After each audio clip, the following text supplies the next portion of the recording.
Developing transfer news reaching us. Kaveh Solokol has the latest. Won't give it away, but perhaps this is a bit of a clue. Kaveh, what can you tell us? Well, Manchester United have contacted Wolves to discuss paying Matheus Cunha's release clause. Now, the release clause is £62.5 million, and what Manchester United are proposing is to pay that release clause in 5 payments.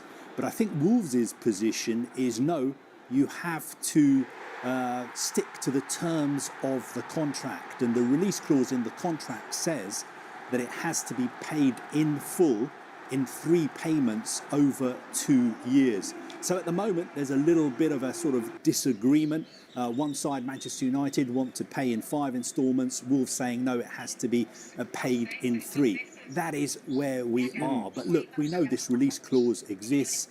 We know that Manchester United want to sign the player. There's now been club-to-club contact as well. And we know for a fact as well that Matheus Cunha would like to move to Manchester United as long as this release clause is triggered. What's your feeling on it? My feeling is still that the deal will happen because Manchester United have moved so quickly. The season only ended 2 days ago. We were telling you last week that they were going to try and pay this release clause, trigger it as soon as the season ended. 48 hours after the season has ended, that is exactly what they're doing. Even though the first team are now in Kuala Lumpur, paying these couple of games in the Far East before coming back and having their summer holiday. But I think it shows you that Manchester United mean business.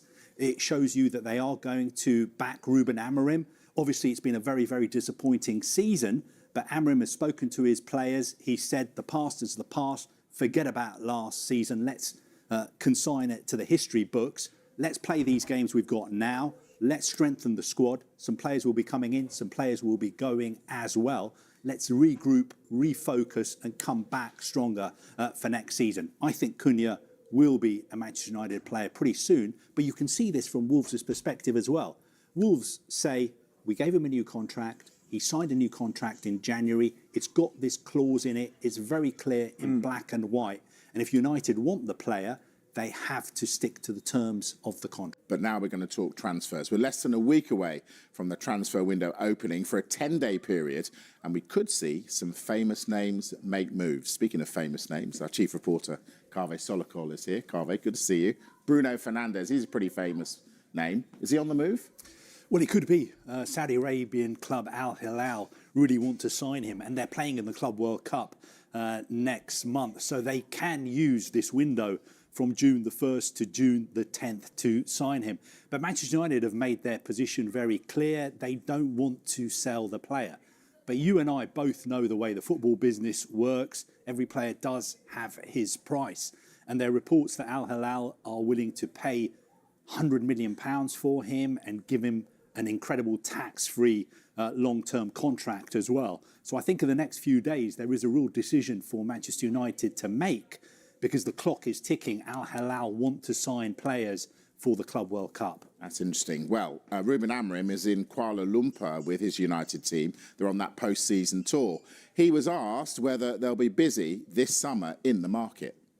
I have to say that for us not to be in the Champions League could be an advantage to perform well, to perform better, to prepare better the games, to build that core that we need for the future. So I think it's a good thing for us to take advantage, not to have European games.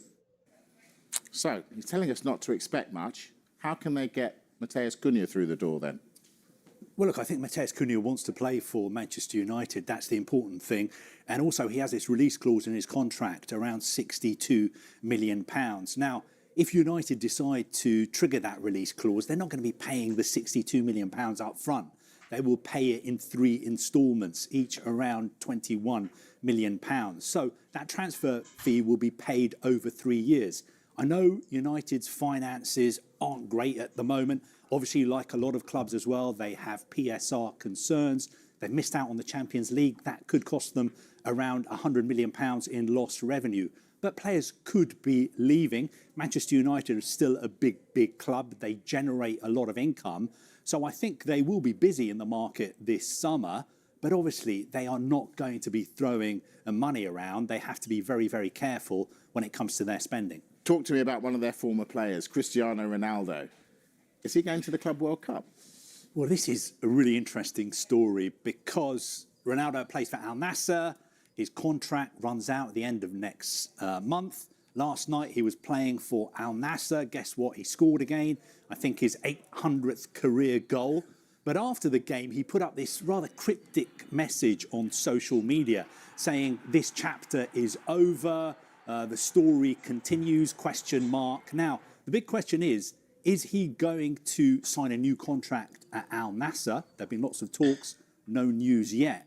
Or will he try and play in the Club World Cup next month? Now, FIFA have done everything possible to try and get all the world's big star players to play in this tournament. You've mentioned it. There's this special transfer window from the 1st of June to the 10th of June. So he could sign a short-term contract. For instance, he could sign for Al Ahly. They are playing in the Club World Cup. Riyadh rivals of Al Nassr, his present club, who are not playing in the Club World Cup. Other options, for instance, there's been lots of talk that he may move to the Brazilian club, Botafogo. Now, they became champions of South America for the first time in December. Lots of links in the Brazilian media with Ronaldo. That could be a possibility. Guess what? Some of his former clubs are also playing in the Club World Cup as well. Real Madrid, Juventus. So we know Lionel Messi is playing in the Club World Cup. Will we also have Cristiano Ronaldo playing in the Club World Cup? I think it's a real possibility now, depending on how you interpret his cryptic message on social media last night. Obviously, if he goes, ticket sales will go through the roof. Is that what it's all about, to get him there? You're so cynical, Mike. Every weekday around this time, you ask me a cynical question. But no. To be honest, you do make a very good point. FIFA have already got Lionel Messi into the tournament. Now, getting Ronaldo would be a major boost. I think he is probably up there with Lionel Messi in the United States as the most famous soccer player, as they would call him. It is an open secret. If you've got Cristiano Ronaldo playing in the Club World Cup, it would put more bums on seats. It would also get more people watching the tournament on TV. And last week, Gianni Infantino, in a very, very rare interview, the FIFA president did admit that he thought that there were quite a few clubs behind the scenes trying to sign Ronaldo for the Club World Cup. I bet they are. Before you go, I want to talk Liverpool. Jeremy Frimpong, we've shown images of his private jet arriving. How close is that deal to being done? Well, I mean, first of all, it feels a bit strange to be talking about transfers and Liverpool, considering what is happening in Liverpool at the moment. But Jeremy Frimpong has flown in to finalise his move to Liverpool. We can see pictures there of him flying in by private jet. Now, he will be Liverpool's first signing of the summer. He's a brilliant player. Bayer Leverkusen, he had this release clause in his contract, 35 million euros, which Liverpool have decided to activate. He plays predominantly as a right wing back, can also play further forward on the right wing. So some people are thinking he's coming in as a ready-made replacement for Trent Alexander-Arnold. I'm not so sure, because Liverpool have still got Conor Bradley as well. And I think the two of them, players. Yeah, different players, and I think the two of them could play in the same side. What I think we'll be talking about in the next few days is one of his teammates following him to Anfield. Go on. Florian Wirtz. We've been talking about the fact that Liverpool thought he was either going to stay at Bayer Leverkusen or move to Bayern Munich. Then at the end of last week, they started getting indications from his camp that he actually wants to come to Liverpool. Liverpool are now in talks with Bayer Leverkusen. Obviously, they've been in talks with Bayer Leverkusen as well over Jeremy Frimpong. I think the next few days we may well see developments about Florian Wirtz moving to Liverpool. And if that happens, that could be a British transfer record, because Bayer Leverkusen value him at up to 150 million. Al Hilal have given Bruno Fernandes a final take it or leave it offer and told the Portugal star he has 72 hours to decide if he wants to quit Manchester United for the Saudi Pro League. The Riyadh-based club are prepared to effectively quadruple Fernandes' salary of £280,000 a week by increasing it to £700,000 tax-free as part of a package worth up to £200 million over 3 years including bonuses. The 30-year-old's representatives have been in talks with Al Hilal for some time and have now made him a final and binding offer. The United captain, who is currently leading his team on a post-season tour of Malaysia and Hong Kong, has until Thursday to respond. If he agrees, the club are ready to issue the paperwork on a contract worth around £65 million a season and make a formal approach to United with a bid in the region of £100 million. United sources have reiterated that they do not want to sell their best player, but the club are under even greater financial pressure after defeat to Tottenham in Wednesday's Europa League final cost them £100 millions in Champions League revenue. Fernandes admitted after the game that he could be sold to balance the books, saying, "If the club thinks it's time to part ways because they want to do some cashing in, it is what it is."